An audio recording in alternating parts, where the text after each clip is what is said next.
नमस्कार दोस्तों, स्वागत है आपके अपने YouTube चैनल संस्कृत अड्डा पर। दोस्तों, अगर आप हमारे चैनल पर पहली बार आए हैं तो हमारे चैनल को सब्सक्राइब कर लें और साथ में जो घंटे वाला आइकन है उसे जोर दबाएं, जिससे आपको हमारे आने वाली जो वीडियो उसकी नोटिफिकेशन मिलती रहेगी। तो दोस्तों, आज की जो वीडियो है इसमें हम करेंगे यहाँ पर संस्कृत प्रैक्टिस सेट में 19 नंबर के संस्कृत के प्रैक्टिस सेट को। और अगर आपने हमारे इससे पहले वाले जो 18 प्रैक्टिस सेट नहीं देखे हैं तो उसे आप हमारे चैनल की जो प्लेलिस्ट है वहाँ पर जाकर देख सकते हैं। और अगर आपको इससे पहले वाली वीडियो देखनी है तो इसे आप आई बटन पर क्लिक करके देख सकते हैं।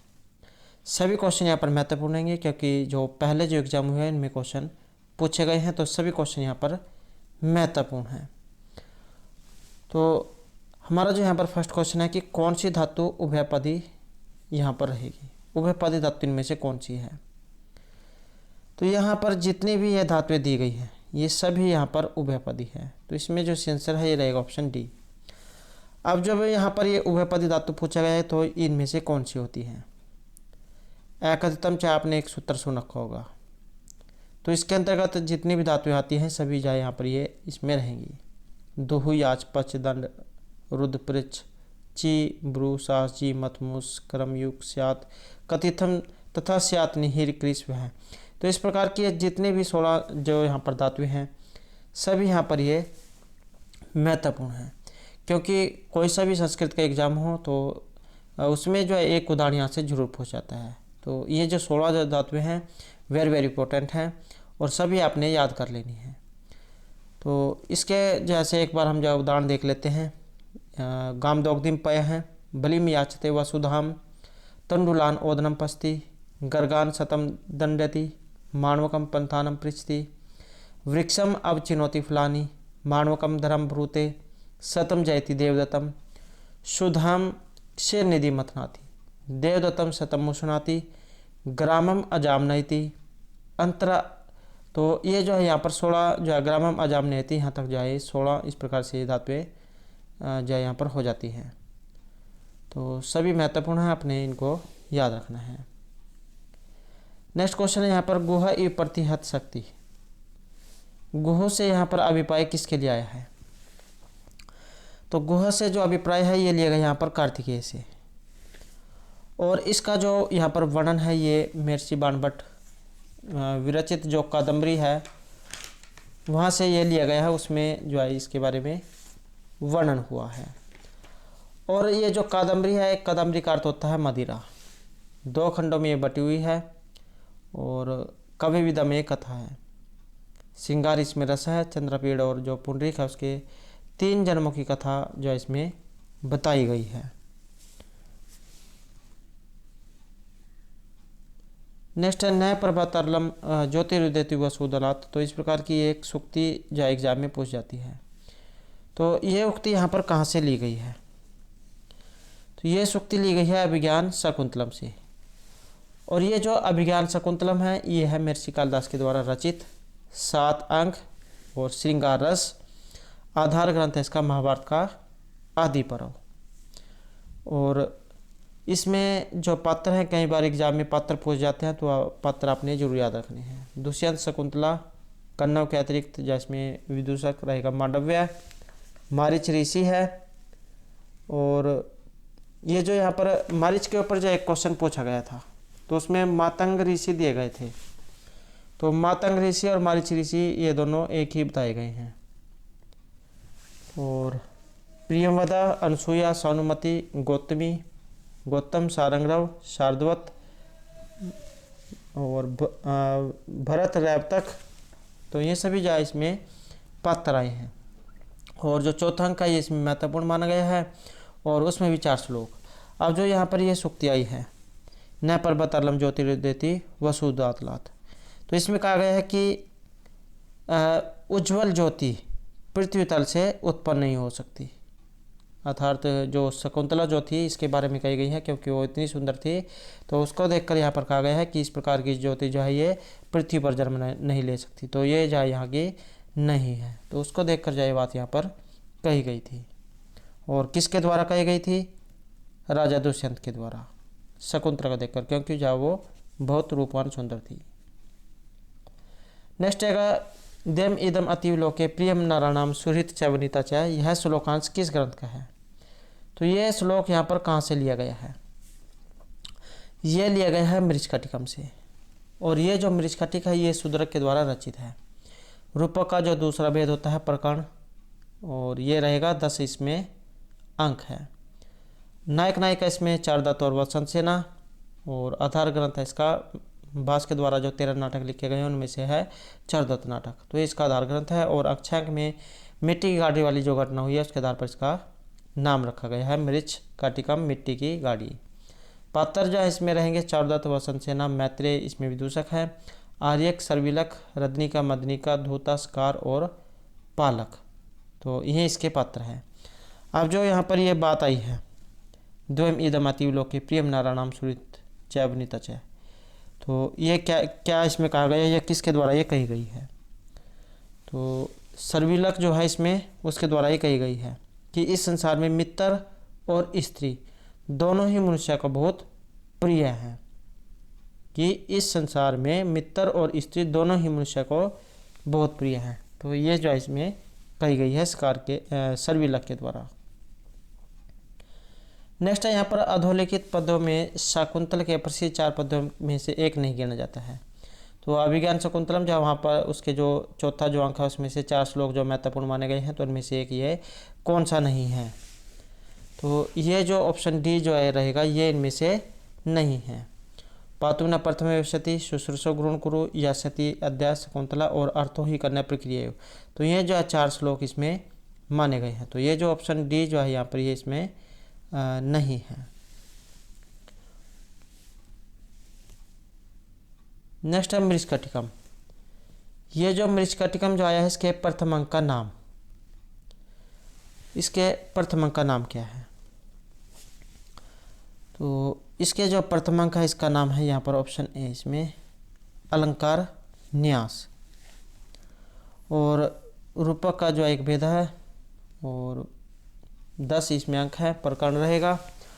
और जैसे यहाँ पर ये मृच्छकटिक का पहला अंक जैसे में पूछा गया है, तो इसके और भी जो यहाँ पर पूछे जा सकते हैं कि इसमें कौन से अंक का कौन सा नाम है, क्योंकि एग्जाम में जो कई बार ये देखने को मिला है कि जैसे इसमें पूछा गया प्रथम अंक, दूसरा तीसरा ये और भी पूछे जा सकते हैं। तो अलंकार न्यास तो इसका ये पहला अंक है, द्वितीय अंक है दूतकर संवाहक, तृतीय अंक है संधि छेद, चतुर्थ अंक मदनिका सर्विलक, पंचम अंक दुर्दिन, और षष्ठ अंक है प्रवहन विप्रिय नाम का अर्थात गाड़ी बदलना, सप्तम अंक है आर्यक का भागना, आर्यक का अपहरण, और जो यहाँ पर अष्टम जो अंक है उसका नाम है वसंत सेना का गला घुटना, वसंत सेना मर्दन, नवम अंक जो है इसका नाम न्यायालय है व्यवहार नाम, और जो 10वां अंक है इसका नाम है संहार। तो इस प्रकार से जो है इसमें ये 10 अंक है। नेक्स्ट है अयम पता की विप्रो न वध्यो मुनः अब्रवीत, यह कथन किसका है? तो यहाँ पर जो पंक्ति आई है ये किसके द्वारा कही गई या कथन इनमें से किन का है? तो यह जो कथन है ये अधिकरणी का है। यहाँ पर अयम ही पातकी विप्रो न वध्यो मुनि मनु अब्रवीत, तो और इसमें क्या कहा गया है? तो मनु जो है उन्होंने इसमें बतलाया है कि वह ब्राह्मण पापी होकर भी वध के योग्य नहीं है, क्योंकि वध को जो गाय जिस प्रकार गाय को जो है निषिद्ध माना गया है, इसी तरह से जो ब्राह्मण जो है उनको भी जो है ये अवध्य माना गया है। तो इसके बारे में ये कहा गया है कि वह ब्राह्मण पापी होकर भी वध के योग्य नहीं है, और मृच्छकटिक से जो है ये ली गई है 90वें अंक से। नेक्स्ट है केन उड़ुपेन परलोक नदी तरिष्य, यह कथन इनमें से किन का है? तो ये जो कथन आया है यहाँ ये किन के द्वारा कहा गया है? तो ये कहा गया है यहाँ पर विट के द्वारा, और विट इसमें क्या कहता है? केन उड़ुपेन परलोक नदी तरिष्य, कि परलोक की नदी को नौका से पार करूँगा, और यह भी जो है मृच्छकटिकम से लिया गया है 8वें अंक से।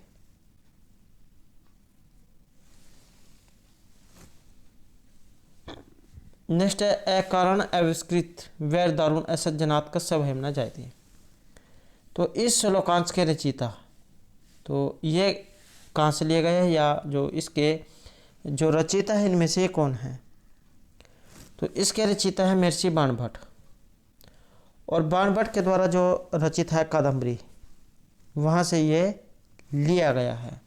और इसमें क्या कहा गया है कि अकारण आविष्कृत वैर दारुण असज्जनात् कस्य भयं न जायते, कि बिना कारण के ही वैर की उद्भावना करने वाले इस दुष्ट मनुष्य से किसे भय नहीं होता है, कि बिना कारण के ही वैर की उद्भावना करने वाले इस दुष्ट मनुष्य से किसे भय नहीं होता है। तो बाणभट्ट के द्वारा जो रचित जो कादम्बरी है वहाँ से ये लिया गया है। नेक्स्ट है स्फुरत कलालाप विलास कोमला, यह वाक्यांश किसके वैशिष्ट्य को प्रदर्शित करता है? तो ये जो यहाँ पर वाक्य आया है ये किसके विशेषता को बताता है, ये किसके बारे में यहाँ पर कहा गया है? तो ये भी जो यहाँ पर कादम्बरी से लिए गए हैं, तो कादम्बरी के बारे में बताता है। और इसमें क्या कहा गया है कि जिस प्रकार स्पष्ट मधुर वचनों एवं हाव भाव के कारण, कोमल तथा उत्कट प्रेम के कारण काम सैया के समीप अपने अपाई हुई नवोढ़ा वधु अपने पति भूत पुरुष के हृदय में कौतुक को अधिक उद्दीप्त करने वाला अनुभव पैदा करती है, तो उसी प्रकार स्फुट सुंदर शब्द रचना की मधुरता के कारण कोमल एवं श्रृंगार आदि रस के द्वारा अपने आप पदगुम्फन को प्राप्त कथा व्यक्ति के हृदय में कौतूहल को अभिवृद्ध करने वाली अभिरुचि पैदा कर देती है। तो ये जो इसमें कहा गया है।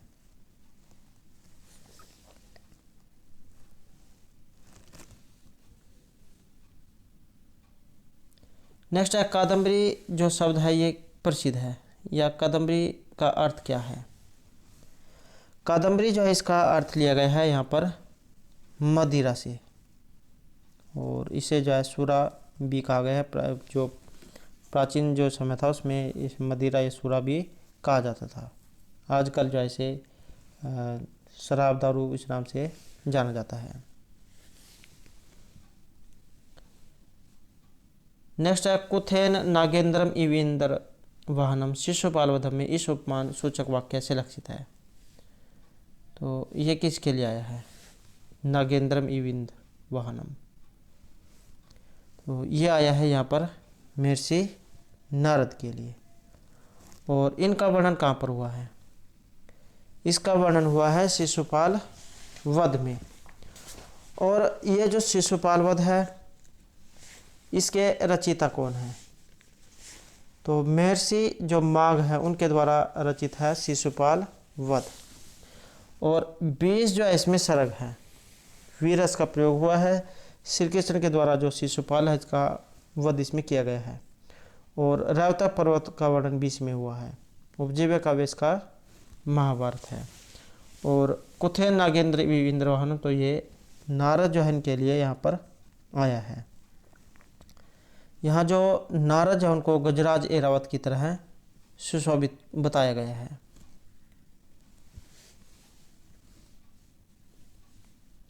नेक्स्ट है आर्तरणाय व्यासस्त्रम न प्रहर्तुमानाक्षी अभिज्ञान शकुंतलम, यह कथन किनका है? तो अभिज्ञान शकुंतलम से लिया गया है। एग्जाम में इस प्रकार भी क्वेश्चन आ सकता है कि ये कहाँ से ली गई है? तो अभिज्ञान शकुंतलम से।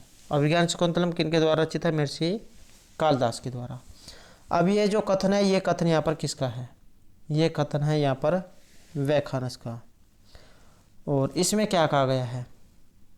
आपके शस्त्र पंडितों की रक्षा करने के लिए है। आतरणाय व शस्त्र न प्रहर्तुम अनागसी, कि आपके जो शस्त्र है पंडितों की रक्षा करने के लिए है, निरपराध पर प्रहार करने के लिए नहीं। तो अभिज्ञान शकुंतलम जो है वहाँ से ये लिया गया है। और व्याख्यानस जो है उनके द्वारा कहा गया है। नेक्स्ट है जगत प्रभोर प्रहिष्णु वहिष्णुम न चक्रमस्याक्रम तदधिकंद्रम। ये जो श्लोक आया है तो आप ये श्लोक देख सकते हैं। इस श्लोकांश में जो वैष्णव जो आया है पद प्रयुक्त हुआ है, तो ये किसके लिए प्रयुक्त हुआ है? तो इसलिए जो आया है ये लगेगा यहाँ पर जगत पालक विष्णु के लिए। और इसका वर्णन भी जो शिशुपाल वध जो है वहाँ से ये लिया गया है। तो और जो शिशुपाल वध है इसमें एग्ज़ाम में ज़्यादातर इसके सर्ग पूछे जाते हैं और ये पूछा जाता है कि इनके द्वारा रचित है। तो माँ के द्वारा रचित है और 20 सर्गों में है। नेक्स्ट है हु धातु है हवन करने अर्थ में। और लेट लकार के प्रथम पुरुष और बहुवचन का रूप इनमें से कौन सा होगा। तो हु धातु है यहाँ पर। और ये जो यहाँ पर दिए गए हैं जैसे हु धातु दे दी गई है, एग्ज़ाम में ये भी क्वेश्चन पूछा जाता है कि ये जो हु धातु आई है ये कहाँ से ली गई है या कौन से गण से ये ली गई है। तो ज्योत्यादि जो गण है वहाँ से ली गई है हु धातु हवन करने अर्थ में।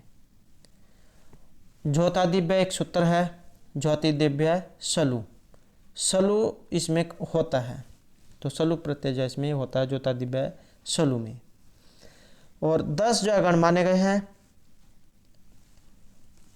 भुआदिगण, अदादिगण, ज्योत्यादिगण, दिवादिगण, स्वादि, तुदादि, रुदादि, तनादि, क्रियादि और चुरादिगण। तो ज्योत्यादिगण से ली गई है ये हु धातु। हु, दा, धा, भी, भ्री, हा। तो इस प्रकार की ये 24 इसमें धातुएं हैं। तो ज्योत्यादिगण से ये लिया गया है। और लेट लकार प्रथम पुरुष और जो यहाँ पर बहुवचन है इसका रूप इनमें से कौन सा बनेगा। तो इसमें जो है ये माना गया है होशंती।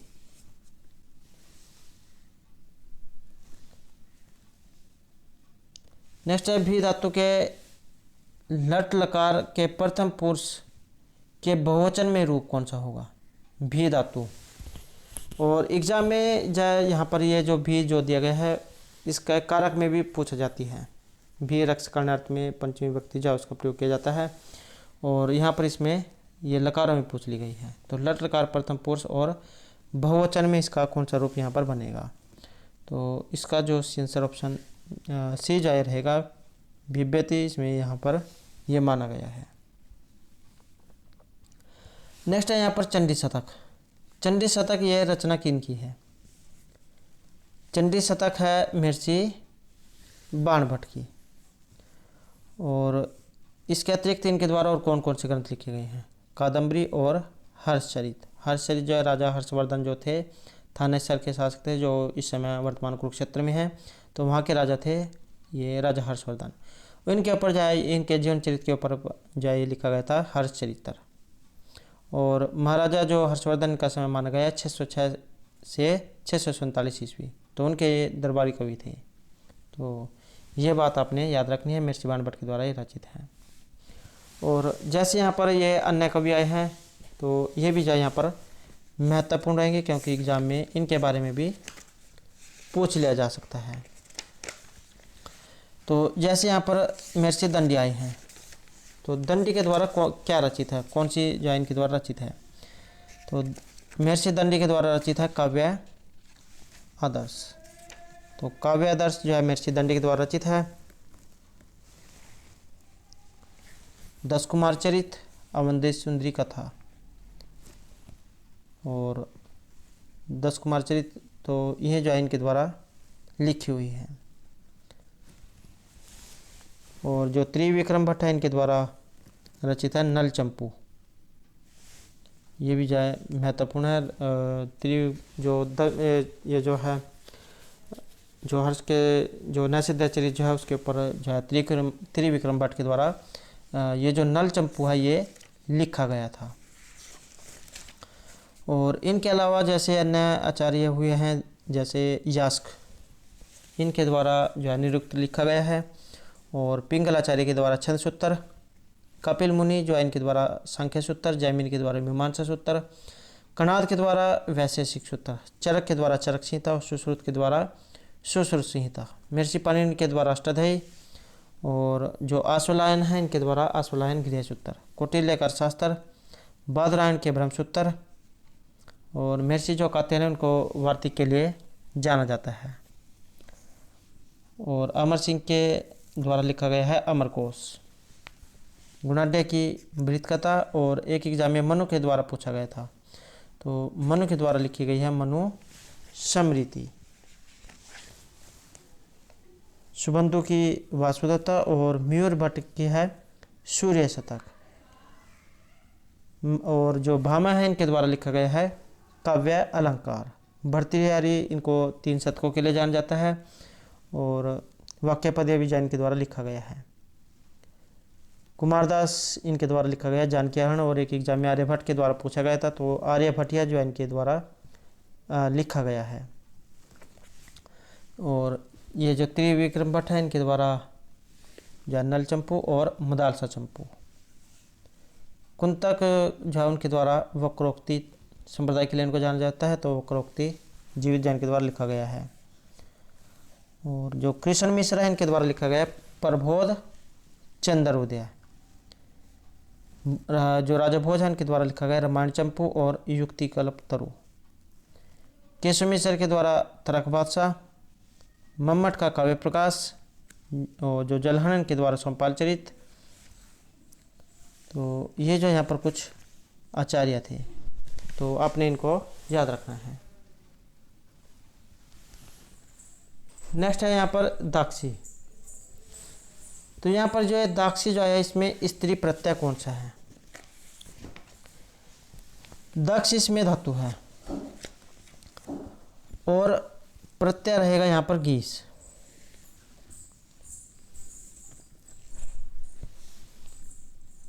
ये तो मुझसे जाते एक सूत्र है, उससे जो यहाँ पर ये कार्य गीस वगैरह होकर और तो उसके बाद जो यहाँ पर दाक्षी जो ये बनता है। नेक्स्ट है युवती। युवती में स्त्री प्रत्यय, तो युवती में है यहाँ पर ती प्रत्यय। युनस्ती एक सूत्र है, उससे जो यहाँ पर युवन शब्द है और ती प्रत्यय हो जाता है, तो युनस्ती के द्वारा ती और युवती जो इस प्रकार ये बनता है। अगला क्वेश्चन है पट का निमित्त कारण। तो पट का जो यहाँ पर निमित्त कारण है ये माना गया है तुरी को।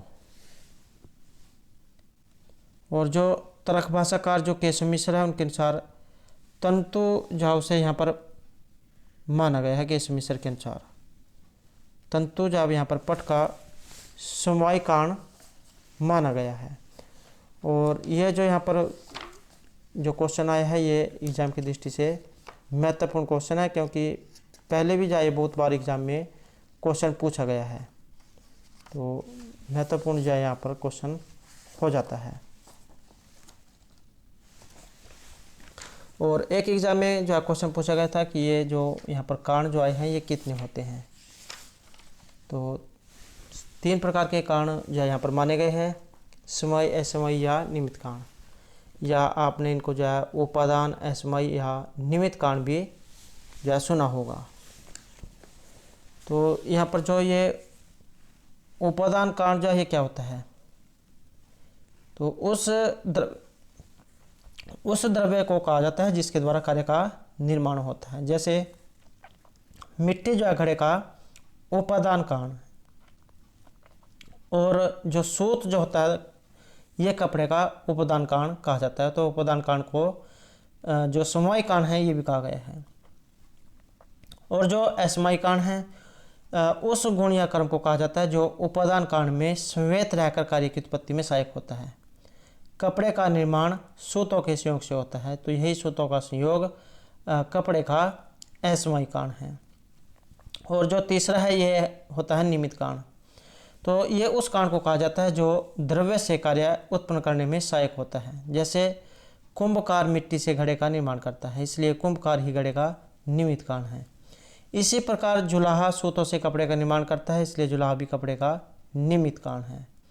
तो ये जो है यहाँ पर 3 प्रकार के जो कारण माने गए हैं। एग्जाम में समय, असमय और निमित्त कारण भी आ सकते हैं, और उपादान, असमय और निमित्त कारण, तो इनके नाम बदल कर भी आ सकते हैं, तो ये भी आपने याद रखना है। नेक्स्ट है त्रिविधम प्रमाणम इष्टम कथनम प्राप्त होता है। तो ये किस में कहा गया है? तो ये कहा गया यहाँ पर संख्या, इसमें संख्या कारिका में, और संख्या कारिका जो ईश्वर कृष्ण के द्वारा रचित है।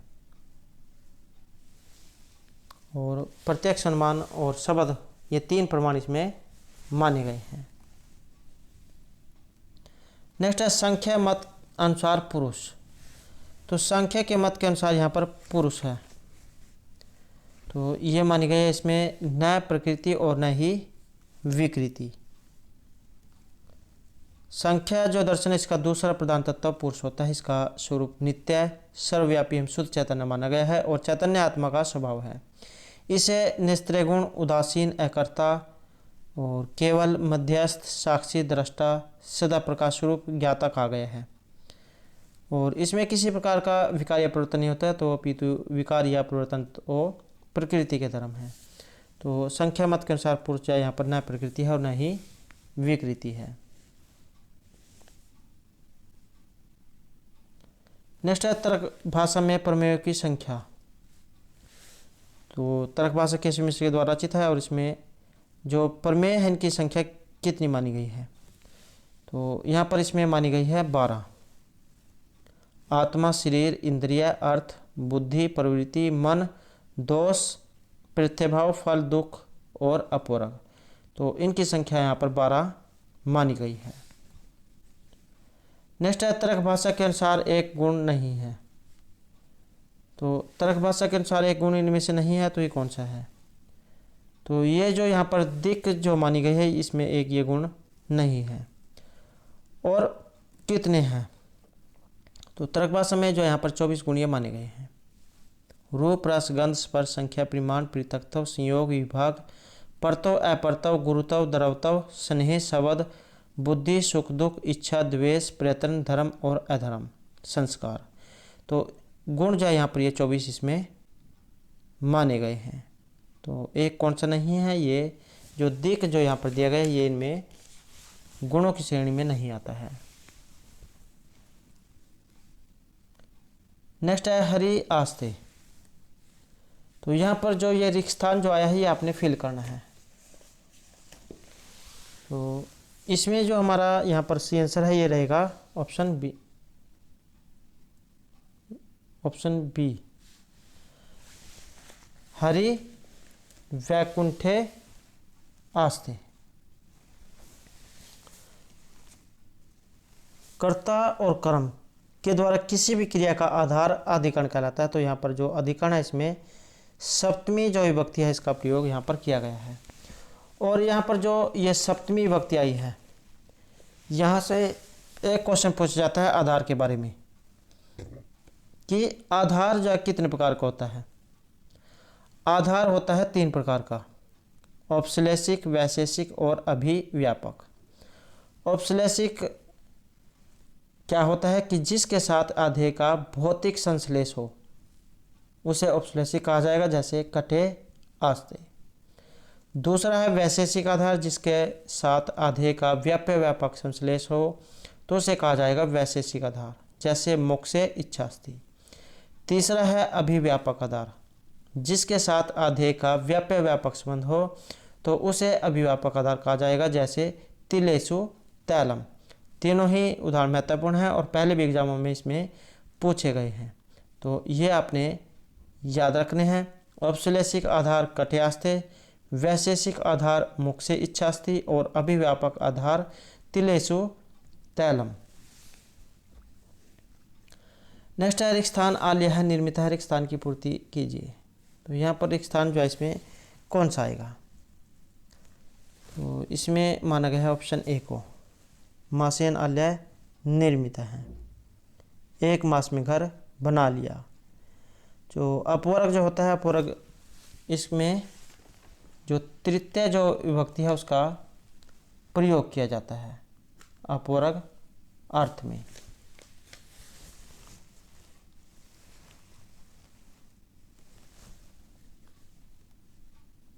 नेक्स्ट है यहाँ पर संख्या कारिका के अनुसार अव्यक्त इनमें से क्या है? तो यहाँ पर जो अव्यक्त है ये माना गया है अपरिसर्वधर्मी को, ऑप्शन सी। नेक्स्ट है प्रयत्न लाघव, तो ये जो यहाँ पर प्रयत्न लगा हुआ है ये क्या है या किसका कारण है? तो ये माना गया है यहाँ पर ध्वनि परिवर्तन का। और प्रयत्न लाघव होता क्या है? कम परिश्रम में अधिक लाभ होना या कुछ शब्दों या अर्थों को इस प्रकार उच्चारित करना कि उनको कम प्रयत्न करने पर अधिक स्पष्ट किया जा सके। जैसे टॉक, इंग्लिश में हम लिखते हैं TALK और हिंदी में कह देते हैं टॉक। ऐसे ही वॉक है WALK, तो वॉक। तो ये यहाँ पर इसके उदाहरण बताए गए हैं।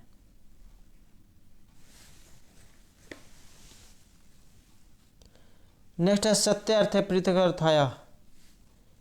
ये लक्षण है और ये लक्षण यहाँ पर इनमें से किन का है? ये लक्षण है यहाँ पर यमक अलंकार का। सत्य अर्थे पृथक अथाया स्वर व्यंजन सहते कर्मेण तेने वृत्ति यमक विनिगलते। अर्थात यदि अर्थवान हो तो बिन अर्थ वाले स्वर व्यंजन समुदाय की उसी क्रम से आवृत्ति को यमक कहा जाता है। तो ये लक्षण आपने याद रखना है, यमक अलंकार जब उसका ये यहाँ पर लक्षण है। और जैसे यहाँ पर अन्य जो अलंकार आए हैं इनके बारे में भी एग्ज़ाम में पूछ लिया जा सकता है। तो बहुत बार जो एग्ज़ाम में इनके बारे में पूछा गया है। तो जैसे यहाँ पर आया है अनुप्रास अलंकार। तो अनुप्रास है सर्वसाम्य वैषम्यापि सवर्णस्यात्। तो ये अनुप्रास अलंकार का लक्षण है। और जो उपमा है साधर्म्यम उपमा भेदे, ये या उपमा अलंकार का है। और जैसे आया है यहाँ पर अन्य अलंकार की अगर बात करें, श्लेष अलंकार, श्लिष्टे पदे अनिकार्तावधाने श्लेष इष्यते। और रूपक तद अरूपक में या अभेदो या उपमान उपमेय हो। उत्प्रेक्ष संभावना उत्प्रेक्ष प्रकृत सस्मेन यत् अतिशोक्ति सिद्धतव्य अध्यवसाय से अतिशोक्ति विनिगतते। और जैसे दीपक अलंकार अप्रस्तुत प्रस्तुति और दीपकम तो निगदते। दृष्टांत अलंकार दृष्टांत है तो साधर्म से वस्तु है प्रतिबिंबनम।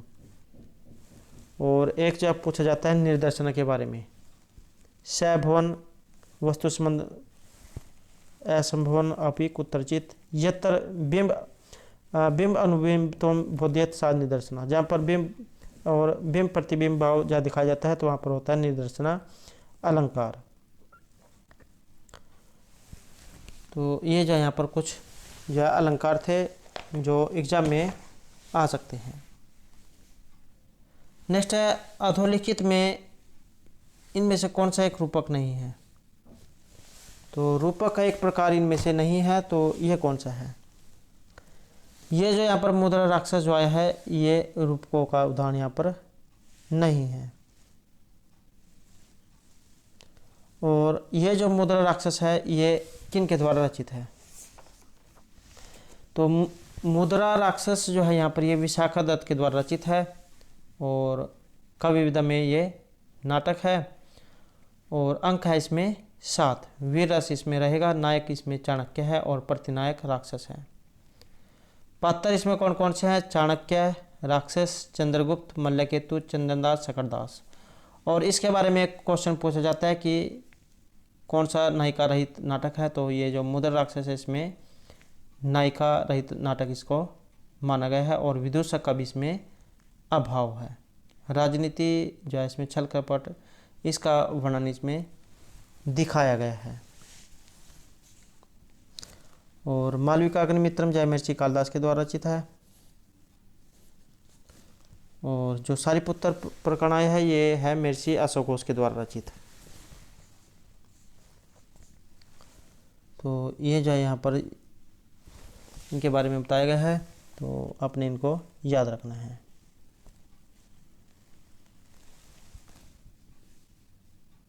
नेक्स्ट है सिद्धतव्य अध्यवसायस्य। तो ये यहाँ पर किन के बारे में कहा गया है? तो ये कहा गया है यहाँ पर अतिशोक्ति अलंकार के बारे में। सिद्धतव्य अध्यवसायस्य अतिशोक्तिर ये नहीं गलत है। तो इसमें जो है यहाँ पर अतिशयोक्ति अलंकार होता है। और जो अतिशयोक्ति अलंकार है ये क्या होता है, जहाँ पर किसी के बारे में जो है बड़ा चढ़ाकर वर्णन किया जाता है तो वहाँ पर होता है अतिशयोक्ति अलंकार।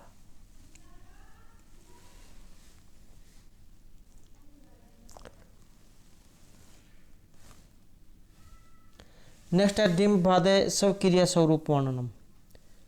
तो ये किसके बारे में यहाँ पर कहा गया है, ये कहा गया है यहाँ पर स्वभावोक्ति अलंकार के बारे में।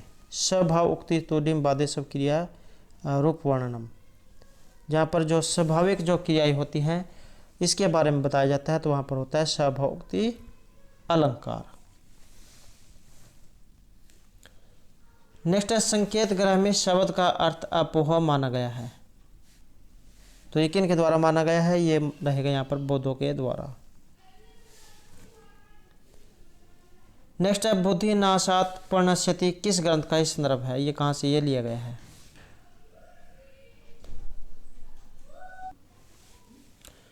तो यहाँ क्वेश्चन है बुद्धि नाशात प्रणश्यति किस ग्रंथ का संदर्भ है, ये कहाँ से ये लिया गया है।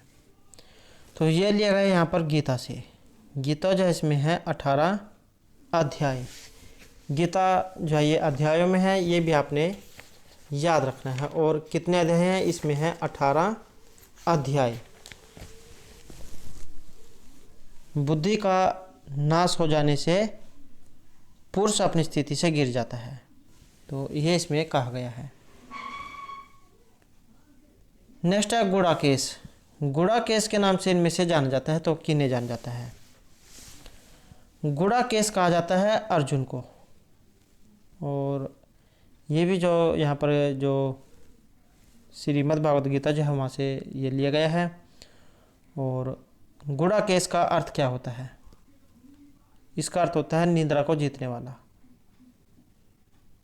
तो अर्जुन जो है उन्होंने निद्रा को जीत लिया था, इसलिए उन्हें गुड़ाकेश कहा जाता है। नेक्स्ट है कालिदास किस रीति के कवि हैं। तो महर्षि कालिदास को माना गया है यहाँ पर वैदर्भी रीति का। मधुर शब्द, ललित रचना, समासों का सर्वथाभाव, कम शब्द, समास पदों का होना, तो ये जो है वैदर्भी रीति के लक्षण होते हैं। तो महर्षि कालिदास के द्वारा जो वैदर्भी रीति है उसको माना गया है। और कालिदास को किसके लिए जाना जाता है, महर्षि कालिदास को उपमा के लिए जाना जाता है। नेक्स्ट है शिशुपाल वधम के प्रथम सर्ग में प्रयुक्त छंद कौन सा है। तो ये जो शिशुपाल वध है इसके प्रथम सर्ग में प्रयुक्त छंद, इसमें हुआ है वसंत छंद का प्रयोग। और जो वसंत छंद है ये होता क्या है, इसका लक्षण है जयतव तो वसंतम उदीरितम जरऊ। और इसमें होते हैं 12 वर्ण। और जो आया है शिखानी छंद, रस रुद्रेक्षिण यमन से भलागे शिखानी, इसमें होते हैं 17 वर्ण और 17 ही मंदक्रांत में होते हैं। और जो आया है यहाँ पर मालिनी छंद, नन में ये युतयम मालिनी भोगी लोकई, इसमें है 15 वर्ण। और जो उपेंद्र वज्र है, उपेंद्र वज्र जत जास्त तगौ, इसमें होते हैं 11 वर्ण। इंद्र वज्रा और उपेंद्र वज्रा, इन दोनों का मिश्रण कहा जाता है उपजाति छंद को। नेक्स्ट है पिसंग मोंजे अर्जुन इच्छुम किसे समझ लिया गया है, या जो यहाँ पर ये कहा गया है ये किसके बारे में कहा गया है। ये कहा गया है महर्षि नारद के बारे में। और शिशुपाल वध जो वहाँ से ये लिया गया है। और इसमें क्या कहा गया है, पीले रंग की मूंज की मेखला से युक्त गौर वर्ण वाले को श्री कृष्ण ने नारद समझ लिया। पिसंग मोज अर्जुनम छवि में, तो पीले रंग की मूंज की मेखला से युक्त गौर वर्ण वाले को जो है श्री कृष्ण ने नारद समझ लिया। नेक्स्ट है जन्मेजय, इसमें प्रत्यय। जन्मेजय में एजे खस एक सूत्र है, उससे जो है खस प्रत्यय होता है। नेक्स्ट है साहित्य दर्पण। साहित्य दर्पण किस में विभक्त है, या किन के द्वारा ये रचित है? तो साहित्य दर्पण जो है परिच्छेदों में विभक्त है। महर्षि जो विश्वनाथ है उनके द्वारा रचित है साहित्य दर्पण।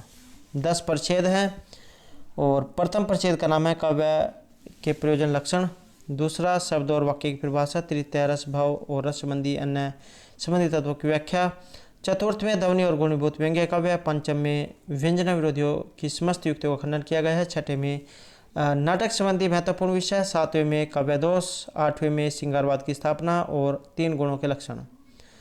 और जो यहाँ पर 8वां है, जो 9वां है, इसमें रहेगा रीतियों के बारे में, वैदर्भी, पंचाली, गौड़ी जो रीति है इनके बारे में बताया गया है। और 10वें में अलंकार के बारे में बताया गया है, शब्द अलंकार, अर्थ अलंकार।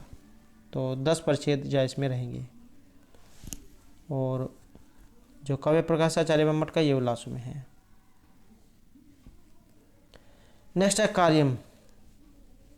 कार्य में प्रत्यय, क्री जो यहाँ पर धातु है और अण्यत जो इसमें प्रत्यय है। री हलोर अण्यत एक सूत्र, उससे अण्यत प्रत्यय होता है। री को आर वृद्धि वगैरह होकर काम जो अन्य कार्य जो होकर वहाँ पर ये जो कार्यम जो है रूप बनेगा। तो आपने याद रखना है अण्यत जो इसमें प्रत्यय है। री हल और अण्यत सूत्र इसमें लगेगा। नेक्स्ट है कटयास्ते। इसमें आधार सप्तमी जो विभक्ति है वहाँ से लिया गया है कटयास्ते। तो इसमें आधार कौन सा है? इसका जो आधार है ये माना गया है औपश्लेषिक। तो औपश्लेषिक इसमें आधार है और 3 प्रकार के जो है यहाँ पर ये आधार माने गए हैं, औपश्लेषिक, वैशेषिक और अभिव्यापक। औपश्लेषिक का ये उदाहरण है कटयास्ते, वैशेषिक का उदाहरण है मोक्षेच्छास्थि और जो ये अभिव्यापक आया है इसका उदाहरण है तिलेषु तैलम। नेक्स्ट है भाषा की उत्पत्ति का सिद्धांत प्राचीनतम है। तो ये कौन सा है? यह माना गया है यहाँ पर दिव्य उत्पत्ति सिद्धांत को। नेक्स्ट है कर्पूर मंजरी की भाषा। कर्पूर मंजरी की भाषा कौन सी है? तो कर्पूर मंजरी जो है इसकी भाषा यहाँ पर शिलालेखीय प्राकृत को माना गया है। 4 अंकों का ये जो षट्टक है, षट्टक नामक रूपक, और भाषा इसकी प्राकृत है।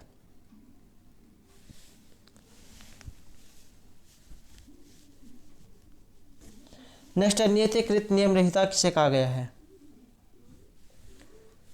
तो ये आया है यहाँ पर कवि भारती के लिए। नेक्स्ट है संख्या कारिका। संख्या कारिका के अनुसार रजोगुण होता है। तो ये कौन सा है? 3 जो गुण माने गए हैं, सत्व, रज और तम गुण। तो यहाँ पर संख्याकारी के अनुसार ये जो उपस्तंभ जो है इसके माना गया है। 3 गुण होते हैं, सत्व, रज और तम गुण। नेक्स्ट है सप्तऋषिया में समास। जब इसके जो हम संधि विच्छेद करेंगे तो सप्त प्लस ऋषिया, सप्तऋषिया जो है बनेगा। और समास कौन सा है? इसमें रहेगा यहाँ पर तत्पुरुष समास। दिक् संख्या संज्ञा में एक सूत्र है। इस सूत्र से संख्या, ये जो संज्ञा जो है इसके विषय में संख्यावाचक सुबंत का समानाधिकरण वाले सुबंत के साथ समास होता है। तो तत्पुरुष समास यहाँ पर इसमें माना गया है सप्त प्लस ऋषिया, सप्तऋषिया हैं। नेक्स्ट है यहाँ पर रिक्त स्थान और द्वयमानुष्यगत है। तो ये जो रिक्त स्थान यहाँ पर दिया गया है ये आपने फिल करना है। इसमें आएगा ऑप्शन डी, गोसु। एक सूत्र है यस्य च भावेन भाव लक्षणम। तो इससे जो यहाँ पर इसमें जो सप्तमी जो विभक्ति है ये होगी। तो गोसु दुह्यमानेषु गत है, यस्य च भावेन भाव लक्षणम। जब किसी कार्य के हो जाने पर दूसरे कार्य का होना प्रतीत होता है तो जो कार्य हो चुका होता है उसमें जो सप्तमी विभक्ति है ये होती है। जैसे सूर्य उदिते कमलम प्रकाशते, गोसु द्वयमानेषु गत है। तो ये सूत्र आपने याद रखना है, यस्य च भावेन भाव लक्षणम। नेक्स्ट है सूक्ष्म शरीर। सूक्ष्म शरीर जो है ये कितने तत्वों का समुदाय है? सूक्ष्म शरीर जो है यहाँ पर ये इसमें माना गया है 18 तत्वों का। 18 तत्व कौन से होते हैं? 11 इंद्रिया, बुद्धि, अहंकार, 5 तन मात्राएं, जिसमें शब्द, स्पर्श, रूप और गंध आते हैं। तो इस प्रकार से यहाँ पर सूक्ष्म शरीर की उत्पत्ति जो है 18 तत्वों से मानी गई है। नेक्स्ट है निरित अवसाने नटराज राजे ननाद ढक्का न पंचावारम भाषा की उत्पत्ति के सिद्धांत का सूचक। तो ये माना गया है दिव्य उत्पत्ति सिद्धांत को। नेक्स्ट है मध्यकालीन भारतीय आर्य भाषाएं संगणित है। तो ये है पल्ली से।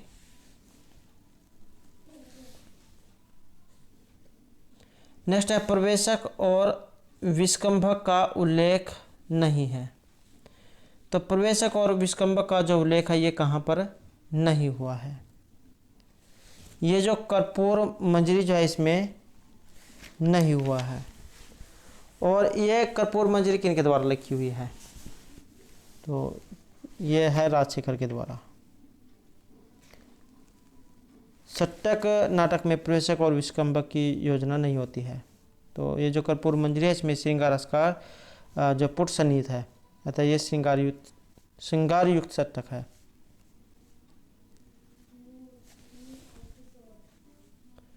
नेक्स्ट है जो प्रासंगिक कथा दूर तक चलती है उसे क्या कहा जाता है? तो उसे कहा जाता है पताका।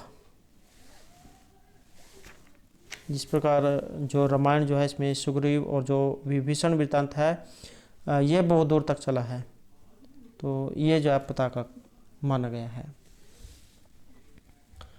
और जैसे यहाँ पर ये प्रक्रिया, प्रस्तावना, पताका, इस प्रकार के जो ये पूछे गए हैं, एग्जाम में पूछा जाता है कि जो 5 अर्थोक्षेपक है या 5 जो संधियाँ है ये कौन सी होती हैं। तो इस प्रकार से जो है एग्जाम में क्वेश्चन पूछा जाता है। तो एक बार जब हम सभी को देख लेते हैं, जैसे यहाँ पर रूपक है, रूपक बताए गए हैं 10। नाटक, प्रकरण, भाण, वियोग, समकार, डिम, इहमृग, अंकविति और प्रहसन। 18 जो है उपरूपक हैं। अब ये जो 18 उपरूपक हैं ये कौन कौन से हैं? नाटिका, त्रोटक, गोष्ठी, सट्टक, नाट्यरास्तक, प्रस्थान, उलाप्य, काव्य, प्रेंखण, रासक, समलापक, श्रीगदित, शिल्प विलासिका, दुर्मल्लिका, प्रकरणी, हलीस और भणिका। तो इस प्रकार से जो है यहाँ पर ये 18 हैं। 5 संधियाँ होती हैं, बीज, बिंदु, पताका, प्रक्रि और कार्य। तो इस प्रकार से जो है यहाँ पर ये बताए गए हैं। और 5 जो है अर्थ प्रकृतियाँ होती हैं। अब ये 5 अर्थ प्रकृतियाँ कौन सी होती हैं? बीज, बिंदु, पताका, प्रक्रिया और कार्य। 5 ही कार्य की अवस्थाएं होती हैं, आरंभ, यतन, प्राप्त्याशा, नियताप्ति और फलागम। 5 संधियाँ मानी गई हैं, बीज, बिंदु, ये मुख, प्रतिमुख, कर, विमर्श और उपस्मृति, ये 5 संधियाँ हैं। 5 अर्थोक्षेपक है, विस्कंभक, प्रवेशक, चूलिका, अंकस्य और अंक अवतार। तो ये सभी आपने याद रखनी है। ये जो यहाँ पर बीज, बिंदु, पताका, प्रक्रिया जो दी गई हैं, तो ये जो है 5 अर्थ प्रकृतियाँ हैं। नेक्स्ट है न अस्ति जीवात अन्य। तो इस प्रकार की यह पंक्ति आई है, यह सूक्ति किस ग्रंथ से ली गई है? यह ली गई है कादम्बरी से, जो मिर्चीबाण भट्ट के द्वारा रचित है। नेक्स्ट है राष्ट्रीय सम अज्ञाप्यति, राष्ट्रीय में प्रत्यय। तो इसमें प्रत्यय कौन सा है? राष्ट्र यहाँ पर शब्द है और घ जो इसमें प्रत्यय है। राष्ट्रवार पराद इस प्रकार का एक सूत्र है, वो उससे जो यहाँ पर ये घ होता है और घ के बाद अन्य कार्य होकर जो राष्ट्र है ये रूप बनता है। नेक्स्ट है नल चंपू में उच्छ्वास कितने हैं। तो ये जो नल चंपू है त्रिविक्रम भट्ट जो उनके द्वारा ये रचित है और 7 जो है इसमें जो है ये उच्छ्वास हैं। तो उच्छ्वास में ये भी आपने याद रखना है। और राजा नल और दमयंती जो उसकी प्रेम कथा इसमें दिखाई गई है। महाभारत जो है इन सभी का रामायण और महाभारत से इनकी सभी की उत्पत्ति मानी गई है। तो यहाँ पर नल दमयंती जो है जो इसकी जो उत्पत्ति है ये मानी गई है। नेक्स्ट है त्रिविक्रम भट्ट। त्रिविक्रम भट्ट की रचना कौन सी है। तो इनका है यहाँ पर एक तो मदालसा चंपू है और दूसरा नल चंपू। और एक जो है एग्जाम में ये जैसे यहाँ पर रामायण चंपू आया है ये पूछ लिया जाता है कि किसकी है। तो ये है भोजराज की।